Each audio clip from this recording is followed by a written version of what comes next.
পরিবর্তন কিভাবে করবেন, এইটা হলো মাসালা। পরিবর্তন কিভাবে করবেন? এক নম্বর হচ্ছে, তিনি যদি নিজে চলে যান ভালো কথা, আরেকজনকে দিবেন।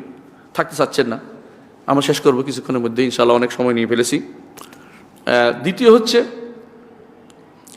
যদি তাকে সহযোগিতা না করার কারণে আপনি তাকে দূর করে দিতে পারেন, তাহলে করবেন।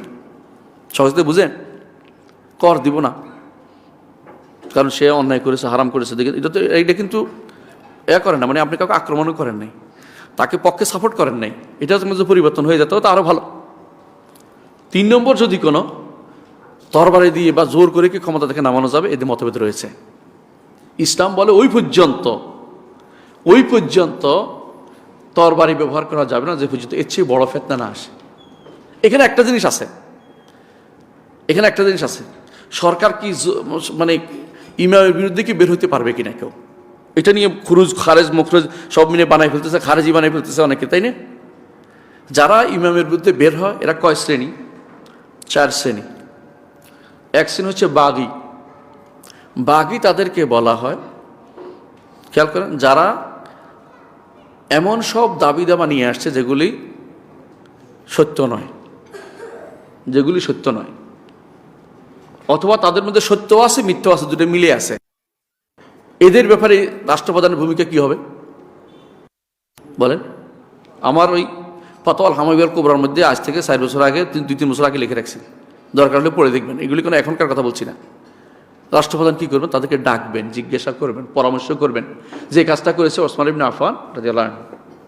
এদের সরাসরি আক্রমণ করবেন না, একটি মরে বাকিটি খাড়াই থাকে, এগুলি যেন না হয়, বুঝলেন না? হ্যাঁ, এটা অনুমোদিত না। যদি সমস্যা হইতো না। অহংকার পতনের মূল। শুনবে না সে, যত সব মেরে ফেলবে, অহংকার করে বলবে রাজাকারের বাচ্চাদের দিব কিনা, কোথাকার রাজাকার আসছে, ফলাবানি কি দোষ? বাপের নাম যদি ছেলেকে দোষ দেওয়া হয়, সাহাবায়ে কেরামের বাবারা কাফের ছিলেন, বুঝেন না কথাটা? এদেরকে দোষ দিবেন নাকি? সবাই তো একই ছিল। কাযালিকা কুনতুম মিন ক্বাবলু ফামান্নাল্লাহু আলাইকুম, আল্লাহ তাদেরকে পথ দেখাইছে, এটা দোষ দেখ কেন দিস তারা? এর ব্যাপারেও আমাদের ইসলামের কি দিক নির্দেশনা আছে।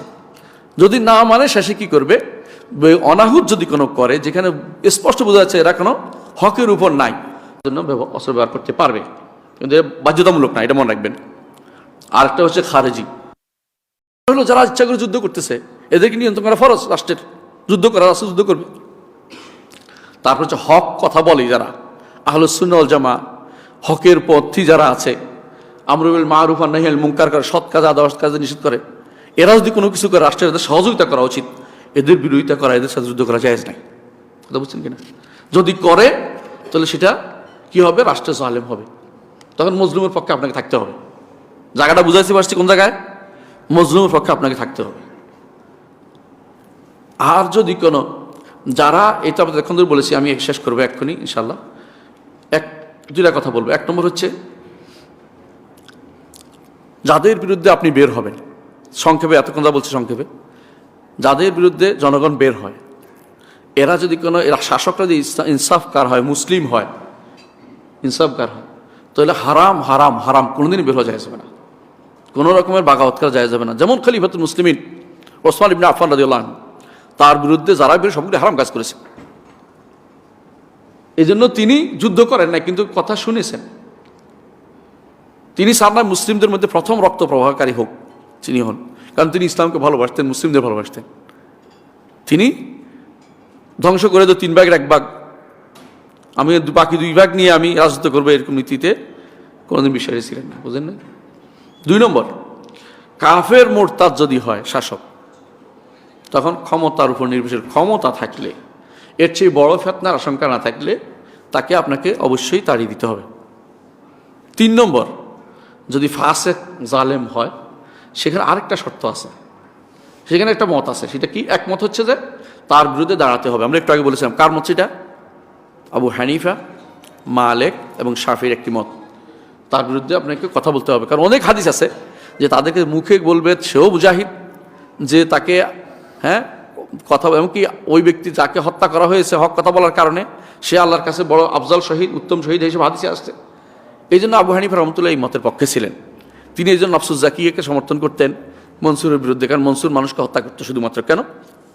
কারণ সে মনে করতো যে এটা নিশ্চয় উমাইয়ার অনুসারী, এটা উমাইয়াদের অনুসারী, এটা উমাইয়াদের অনুসারীদেরকে, এমনকি তাদেরকে তাদের ইয়া থেকেও কী করেছে, কবর উঠে জ্বালাই ফেলছে। এটা কোনো বৈধ কাম? মরার পরে যদি কেউ যদি কোনো তার জিঘাংসা চরিতার্থ করতে থাকে, এটা কি বৈধ কাম হয়? বুঝলেন?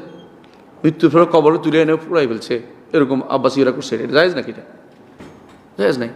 ইমাম আবু হানিফার বিরোধিতা করছে, পদ দিতে চাইছে, পদ নেয় নাই, ঘটনা আপনারা জানেন। আর একটা শর্ত আছে, সেটা হচ্ছে ওইখানে একটা শর্ত হচ্ছে যে এর চেয়ে বড় ফেতনার অনুসারী হইতে হবে না, বড় ফেতনার অনুসারী হওয়া যাবে না। আমি আমার বক্তব্য শেষ করছি। সুবহানাকাল্লাহি ওয়া বিহামদিকা আশহাদু আল্লা ইলাহা ইল্লা আনতা আস্তাগফিরুকা ওয়া আতুবু ইলাইক। আসসালামু আলাইকুম ওয়া রাহমাতুল্লাহি ওয়া বারাকাতুহু। সময় যেটুকু আছে এটুকু আমাদের কি সময় হয়ে গেছে, তো আমাদের নামাজ পড়ছি, আমি বেরিয়ে যাবো। আপনাদের আইনিতে লাভ হলো না, ঠিক আছে।